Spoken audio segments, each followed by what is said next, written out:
भारत देश के विद्वानों में ये कमी रही है कि अपनी विद्या को बांट करके नहीं गए संत उमाकांत जी महाराज।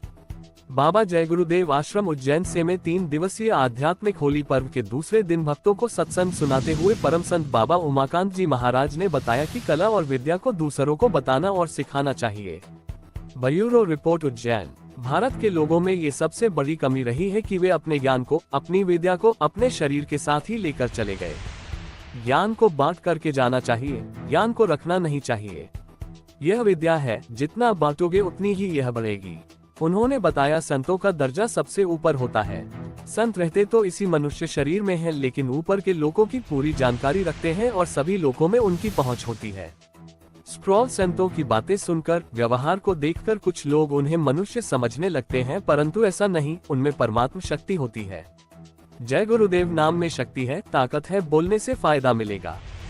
भक्ति के अनुसार ही कामना पूरी होती है। पहले के समय में लोग मेहमान को भगवान समझकर सेवा करते थे। प्रभु की ओर से सभी जातियों की एक ही जाति है, मानव जाति। नए लोग जो आए हो उनको कल नामदान दे दिया गया है। आप अब संत को समझने की कोशिश करो, क्योंकि आप पुराने होते हुए भी, पुराने नामदानी सेवादार होते हुए भी संत मत को अभी समझ नहीं पाए हो। आप अभी सुमिरन के बारे में, ध्यान के बारे में, भजन के बारे में पूरी तरह से समझ नहीं पाए हो।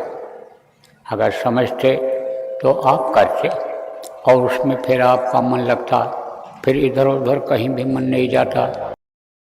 संत मत सबसे ऊंचा मत है। कोई आला मत कहता, कोई बाला मत कहता है, सबसे ऊंचा मत है। संत का मतलब क्या होता है? अंत और आदि, यानी संत उसको कहते हैं। संत कौन होते हैं? संत वो होते हैं जो आदि और अंत को जानते हैं। देखो प्रेमी, जिसको यही मालूम हो जाए कि यह दुनिया एक दिन खत्म हो जाएगी, यह मनुष्य शरीर हमारा एक दिन छूट जाएगा, जिस पेड़ को हम देख रहे, जिन जानवरों को हम देख रहे, जिन आदमियों को हम देख रहे, ये एक दिन दिखाई नहीं पड़ेंगे और हम भी इस दुनिया में नहीं रहेंगे। जितनी ही जानकारी जिसको हो जाए, आप ये समझो उसको अनिमुनि कहते हैं।